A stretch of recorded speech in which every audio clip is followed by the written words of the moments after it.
বিসমিল্লাহির রহমানির রহিম আলহামদুলিল্লাহি রব্বিল আলামিন আসসালাতু ওয়াসসালামু আলা রসূলিহিল করিম।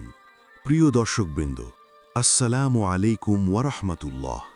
রমজান মাস রহমত, মাগফিরাত ও নাজাতের মাস। এই মাসে আল্লাহ তাআলা তার বান্দাদের জন্য অসংখ্য নেক আমলের দরজা খুলে দেন।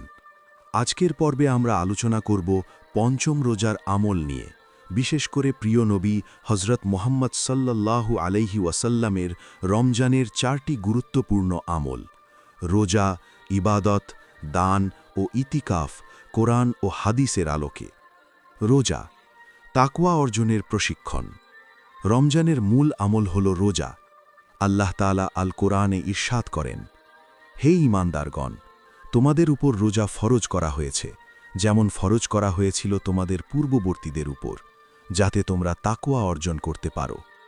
সূরা আল বাকারা, আয়াত 183। রোজা শুধু না খেয়ে থাকা নয়, বরং চোখ, কান, জিহ্বা ও হৃদয়কে গুনাহ থেকে রক্ষা করাই প্রকৃত রোজা। রাসূলুল্লাহ সাল্লাল্লাহু আলাইহি ওয়াসাল্লাম বলেন, যে ব্যক্তি ঈমান ও সওয়াবের আশায় রমজানের রোজা রাখে, তার পূর্বের সকল গুনাহ মাফ করে দেওয়া হয়। সহিহ আল বুখারী, হাদিস নং 1901, সহিহ মুসলিম, হাদিস নং 760। পঞ্চম রোজায় আমাদের লক্ষ্য হওয়া উচিত রোজাকে আরও পরিশুদ্ধ করা। অপ্রয়োজনীয় কথা, রাগ, গীবত থেকে দূরে থাকা রোজার সৌন্দর্য বাড়ায়।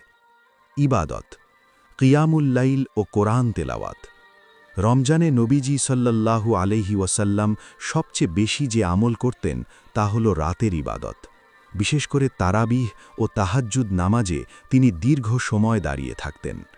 আল্লাহ তাআলা বলেন, রমজান মাস যাতে নাজিল করা হয়েছে কোরআন, যা মানুষের জন্য হেদায়াত। সূরা আল বাকারা, আয়াত 185। রমজানের প্রতিটি রাতই মূল্যবান। বিশেষ করে শেষ দশকের রাতগুলো আরও বেশি ফজিলতপূর্ণ। তবে প্রথম দিক থেকেই ইবাদতের ধারাবাহিকতা বজায় রাখা সুন্নাহ। রাসূল সাল্লাল্লাহু আলাইহি ওয়াসাল্লাম বলেন, যে ব্যক্তি ঈমান ও সওয়াবের আশায় রমজানে রাত জেগে ইবাদত করে, তার পূর্বের গুনাহ মাফ করে দেওয়া হয়।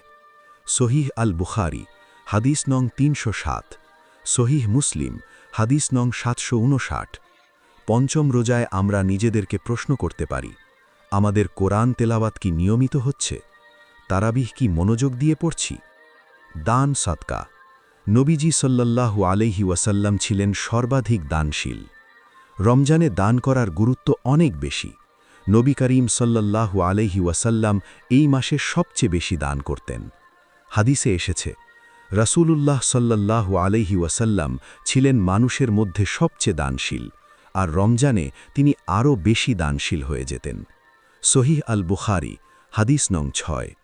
আল্লাহ তাআলা বলেন, তারা আল্লাহ সন্তুষ্টির জন্য মিসকিন, ইয়াতিম ও বন্দীদের খাদ্য দান করে।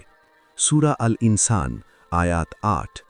দান শুধু অর্থ দিয়ে নয়, খাবার দান, ইফতার করানো, অসহায়দের সাহায্য করা সবই সওয়াবের কাজ। রাসূল সাল্লাল্লাহু আলাইহি ওয়াসাল্লাম বলেন, যে ব্যক্তি কোনো রোজাদারকে ইফতার করাবে, সে রোজাদারের সমান সওয়াব পাবে। জামি আত-তিরমিজি, হাদিস নং 807। পঞ্চম রোজায় আমরা একটি ছোট লক্ষ্য নিতে পারি, প্রতিদিন অন্তত একজনকে ইফতার করানো বা কোনো দরিদ্র পরিবারকে সহায়তা করা। ইতিকাফ, আল্লাহর সান্নিধ্যে নিজেকে সঁপে দেওয়া। রমজানের গুরুত্বপূর্ণ সুন্নাহ আমল হল ইতিকাফ। যদিও এটি শেষ দশকে বেশি করা হয়, কিন্তু এর প্রস্তুতি শুরু হয় শুরু থেকেই। হাদিসে এসেছে, রাসূলুল্লাহ সাল্লাল্লাহু আলাইহি ওয়াসাল্লাম রমজানের শেষ দশকে নিয়মিত ইতিকাফ করতেন। সহিহ আল বুখারী, হাদিস নং 2026। ইতিকাফের মূল উদ্দেশ্য হল দুনিয়ার ব্যস্ততা থেকে সরে গিয়ে আল্লাহর সঙ্গে সম্পর্ক গভীর করা। আজকের ব্যস্ত জীবনে আমরা হয়তো মসজিদে পূর্ণ ইতিকাফ করতে পারি না, কিন্তু ঘরে বসেও কিছু সময় নির্জনে জিকির, দোয়া ও কোরআন তেলাওয়াতে কাটানো ইতিকাফের মানসিক প্রস্তুতি তৈরি করে। পঞ্চম রোজার বিশেষ আমলের পরামর্শ। প্রিয় দর্শকবৃন্দ, রমজানের প্রতিটি দিনই গুরুত্বপূর্ণ। পঞ্চম রোজায় আমরা 4টি কাজকে বিশেষভাবে গুরুত্ব দিতে পারি: রোজাকে গুনাহমুক্ত রাখা, প্রতিদিন নির্দিষ্ট পরিমাণ কোরআন তেলাওয়াত, অন্তত একটি দান বা সাদকা, রাতে বেশি সময় ইবাদত। রমজান আমাদের জীবনের পরিবর্তনের মাস। এই মাসের আমল যদি আমরা ধরে রাখতে পারি তাহলে সারা বছরই আমরা নেক পথে থাকতে পারব। আল্লাহ তাআলা আমাদের সবাইকে রমজানের প্রতিটি রোজা সুন্দরভাবে পালনের তৌফিক দান করুন। আমাদের রোজা, নামাজ, দান ও ইতিকাফ কবুল করুন। আমাদের গুনাহসমূহ মাফ করে দিন এবং আমাদেরকে তাকওয়াওয়ান বান্দা হিসেবে কবুল করুন। আমিন। ভিডিওটি ভালো লাগলে লাইক দিন, ইসলামিক জ্ঞান ছড়াতে শেয়ার করুন এবং এমন আরও ইসলামিক ভিডিও পেতে চ্যানেলটি সাবস্ক্রাইব করুন। মহান আল্লাহ আমাদের সবাইকে উভয় জাহানের কল্যাণ দান করুন।